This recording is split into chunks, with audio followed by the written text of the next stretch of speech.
Hi everyone, I just wanted to make a short clip here about the Splash drone. I've got a colleague from work here, Matt Ganane, who very kindly offered to come out and show me the drone and let me have a fly of it and have a play with it, and I must admit I was very impressed. This thing's got a ton of power, big huge carbon fibre props, can take a line out and over the sea, and it's also waterproof as well, which is a great benefit. So yeah, we had a lot of fun this day. You can see here I've just got my Phantom getting quite close to Matt's drone. It handles very well. It's very visible, being orange of course, and it is quite a bit larger than the Phantom. I noticed that it's a bit heavier and a little bit larger, but still very nimble and very quick, and has a ton of power.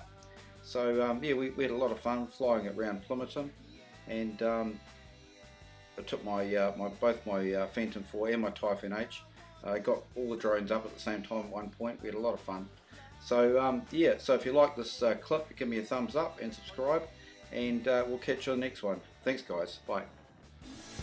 Let's go and see